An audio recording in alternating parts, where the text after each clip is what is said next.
With the contest for the leadership of the National Assembly just a week away, political alignments and considerations are being worked out in the game of numbers.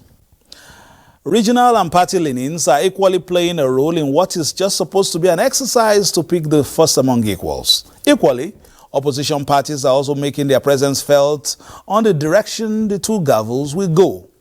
Also on political update today, confusion in the confluence state as the road to Lugard House gets violent. Plus, countdown to the Upcycle Elections in November and the lessons brought forward from the 2023 general election. I'm Fisayo Ogunfui. Welcome.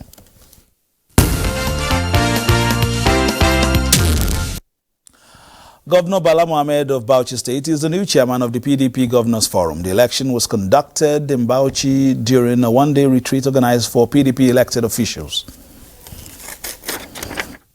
These are PDP stakeholders across the country who converge on Bauchi for a one-day retreat of elected officials. The interface is to discuss the primary objectives of the party through efficient legislation for a successful implementation of policies and programs in line with the party's agenda.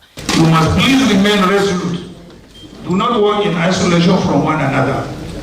You are a team and should always work as a team in order to achieve meaningful results and also remain connected to your roots, your constituents. We must realize that our actions and inactions have consequences for the future of this party. I call on us to uphold party discipline, support the party, and also make sure that at all costs you'll be there for the party.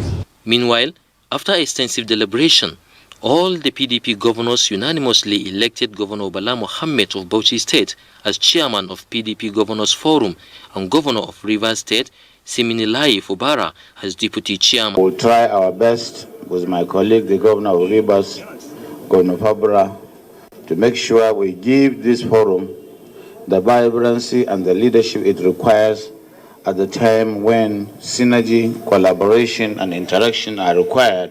The meeting centered on the need for unity among minority members of the National Assembly in order to ensure effective legislation.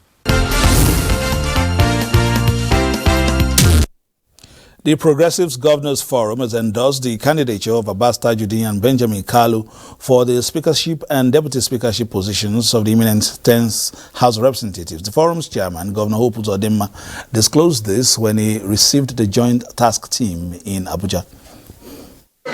As part of stakeholders' engagement, members of the joint task team in support of Tajuddin Abbas and Benjamin Kalu took their campaign to the leadership of the APC governors. They described the struggle as a pan-Nigerian project that will further unite the people, promote political stability, and create necessary network for good governance. The number one thing that is really affecting the Nigerian project, which is unity, we'll use this opportunity come the 10th Assembly to ensure that we do our bit to unite the whole entire country. Because no parliamentarian anywhere in the world, as a matter of fact, no parliament can succeed without the executive. Yes, you have powers for appropriation. What of cash backing? So you have to work together. Then the synergy must be there. So when you say, will they impose somebody? There's nothing called imposition. It's for the benefit of all of us. We must create a win-win situation where you have something to show your people and the executive also will have something to show their people. So we want to work together as brothers and sisters. Members of the joint task team cuts across all the political parties that produced the would-be 10th National Assembly members. Still in the same line, opposition political party spokesperson and PDP House of Representatives member-elect Ikenga Ugochinyere says the Initiative for Leadership Development and Change, a non-governmental organization, has equally thrown its weight behind the Tajuddin Abbas and Benjamin Kalu as Speaker and Deputy Speaker, respectively, in the 10th House of Representatives. And at this crucial stage that we are now, This is a solidarity visit by members of the Initiative for Leadership Development and Change Center on the CUPP spokesperson Ikenga Ugochinyere. They announced the endorsement of Tajuddin Abbas and Benjamin Kalu as Speaker and Deputy Speaker of the 10th House of Representatives to Ugochinyere, who is also Communication Advisor to the duo. So what we are presenting to Nigeria is not because the APC zeroed in on the two of them, no. On a normal day, most of us that are in opposition will not have gone with APC. But we're going with APC because this is a candidature that is filled with capacity. There is competence here. And then there's an element of fairness and inclusiveness. The center made a donation of 5 million naira to the Tajuddin Kalu movement with an appeal to members elect across party lines to see the leadership qualities in them.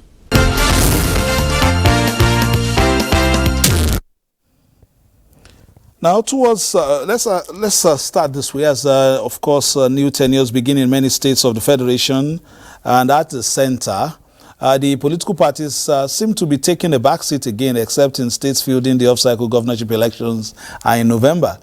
This 3-year hibernation, many believe, has not really helped in strengthening our democracy. But someone is in the house to perhaps put things in perspective. That's Prince Chinedu Obi, Director General, Inter-Party Advisory Council, IPAC.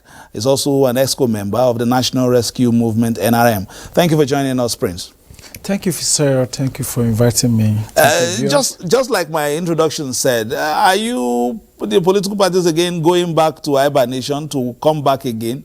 What is happening? Why is there a lull, apart from where we perhaps have issues of litigation and then those getting ready for the Upcycle elections in November? Well, it depends on the way you're looking at it, but I can tell you the parties are working. Yes, the major elections have come and gone, apart from the ones we're waiting for in November in Imo, Bias, and in Kogi.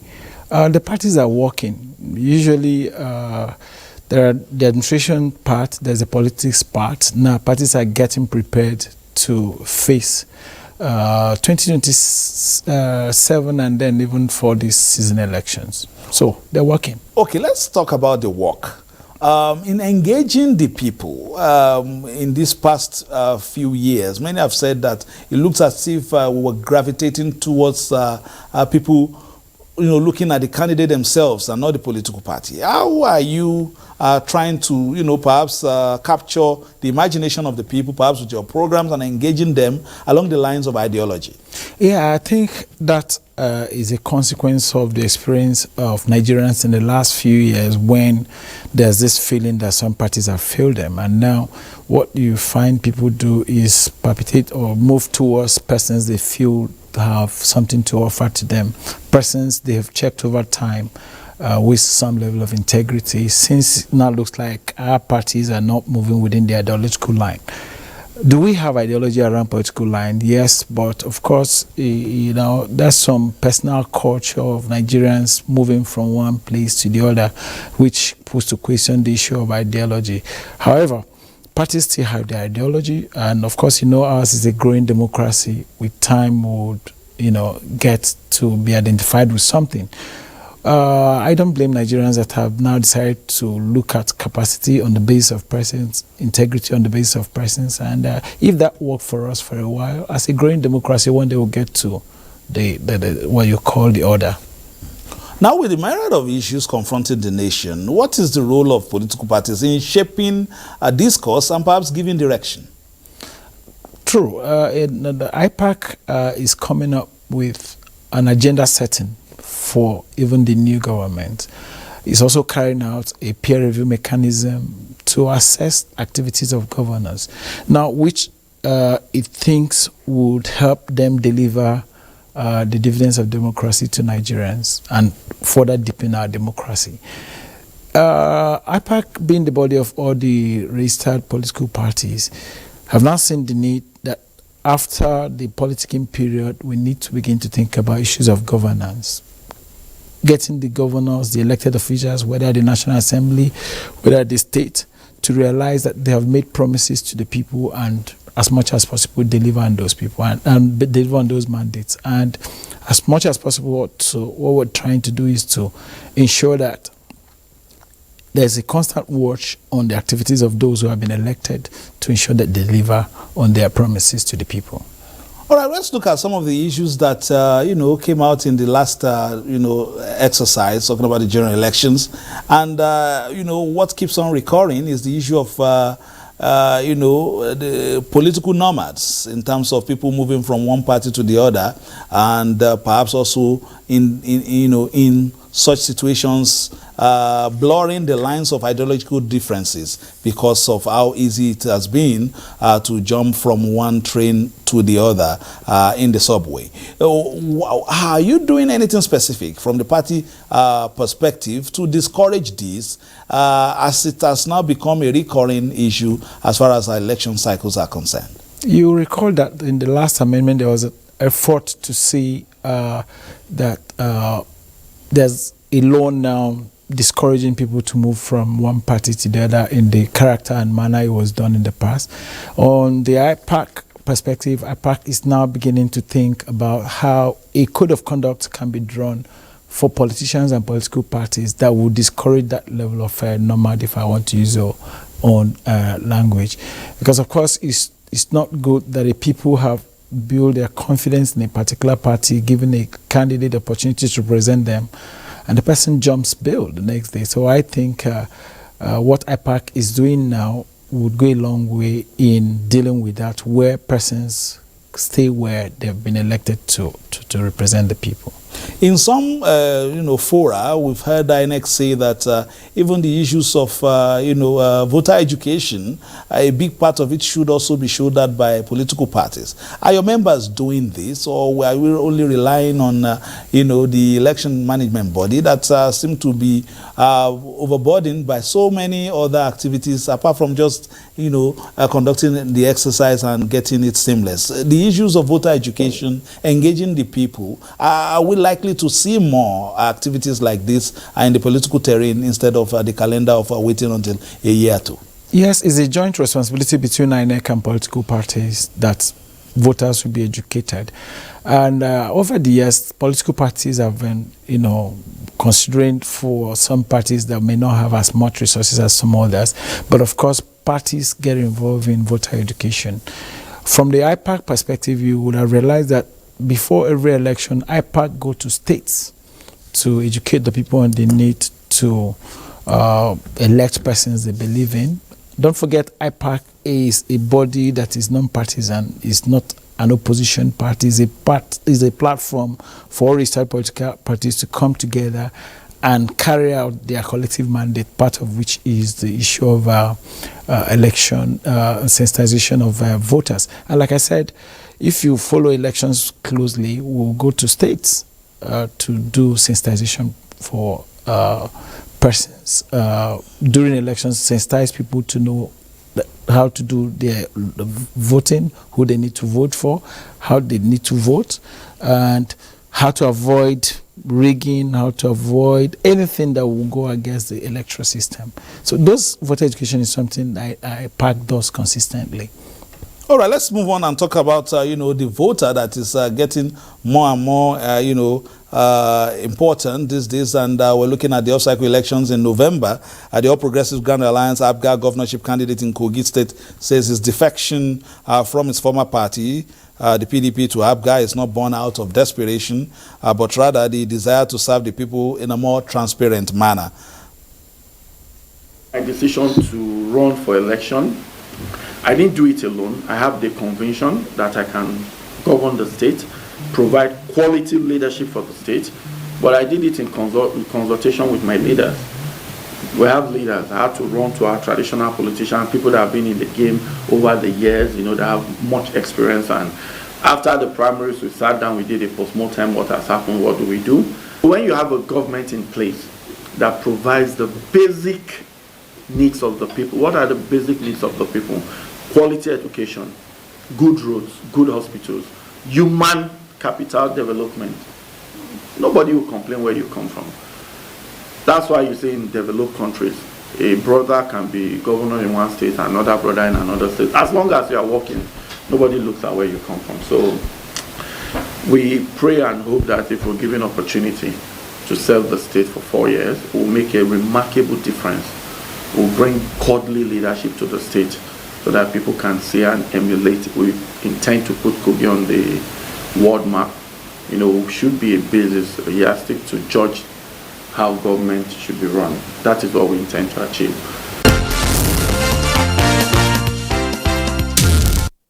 Moving on now towards a successful takeoff of legislative business in state assemblies, lawmakers-elect have been trained to understand the functions, operation and processes of legislation.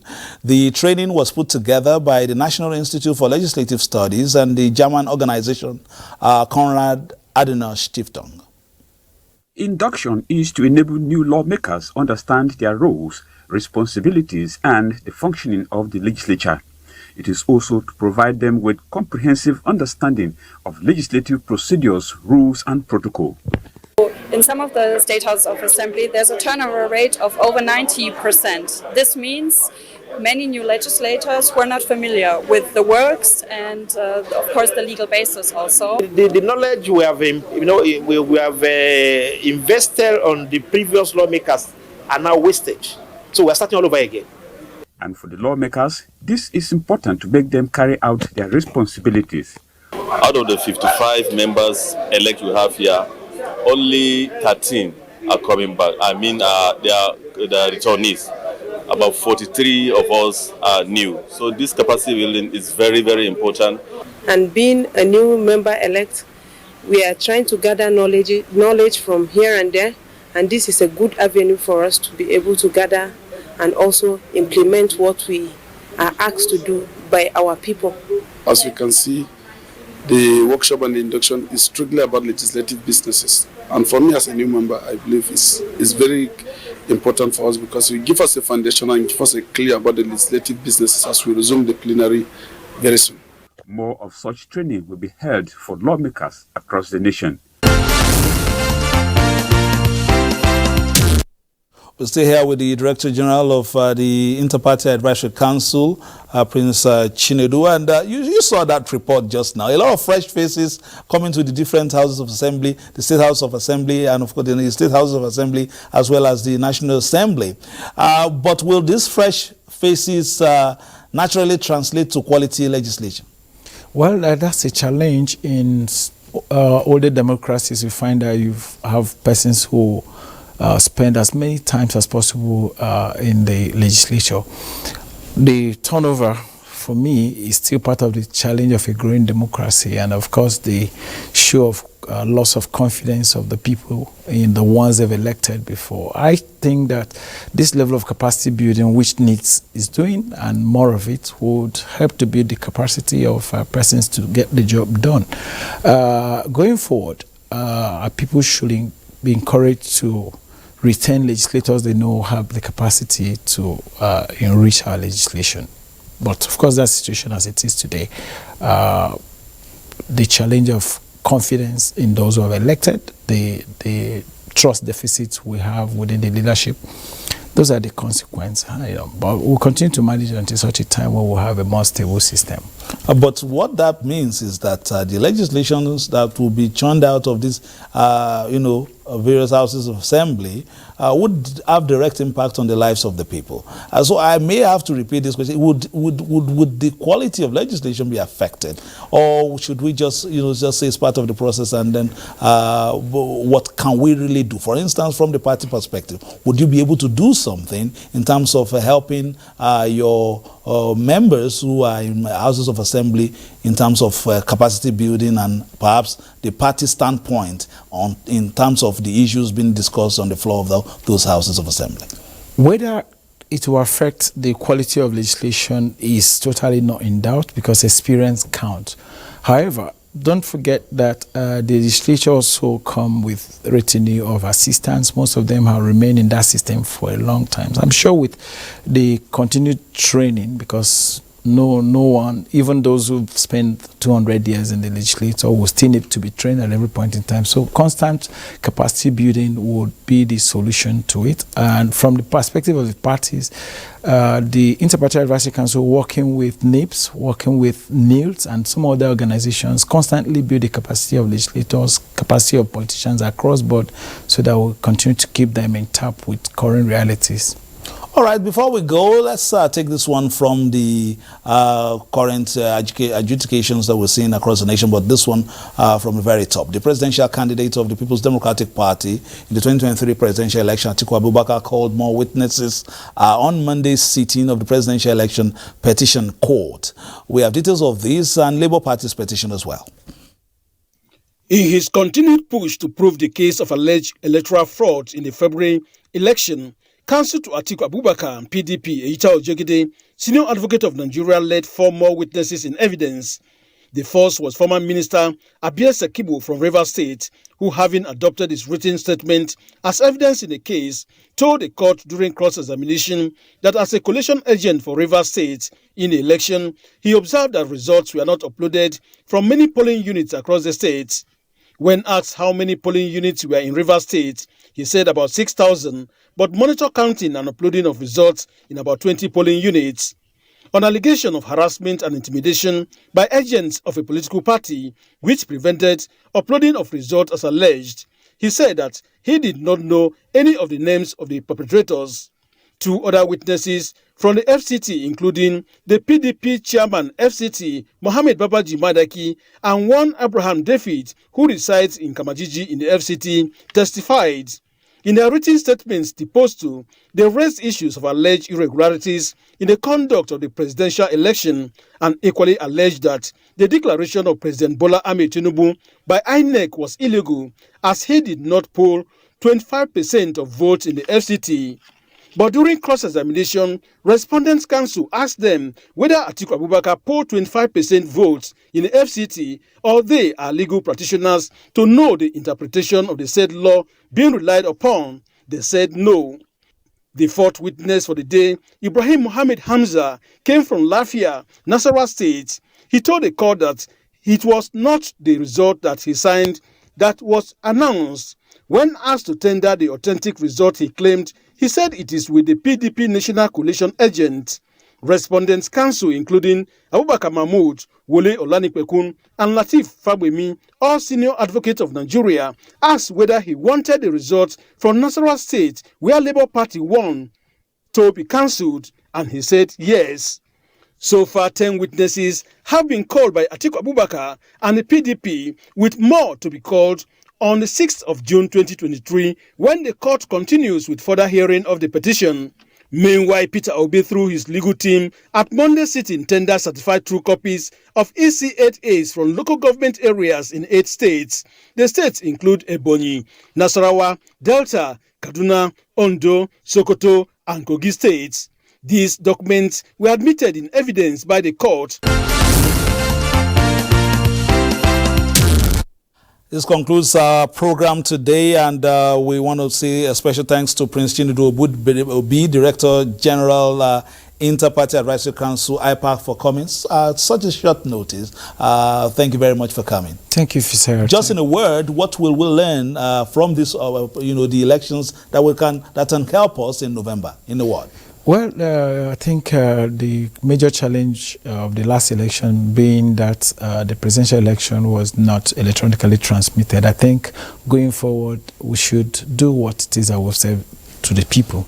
All right, that has been the program today. We'll be back on Friday for another package of political updates. We'll be looking, of course, forward to those off-cycle elections. And, of course, we're giving you updates as the political terrain begins to take shape. First, for the battle for the gavel. And, of course, we'll be looking at who fills what position as the new administration continues to gather momentum and, of course, tries to deliver on its promises. My name is Fisher Ogunfuyi, thanking you for being there and urging you to play your politics for the greater good and keep it locked on the Nigerian Television Authority, Africa's finest and largest, for news, reviews, previews, and interviews. Bye-bye now.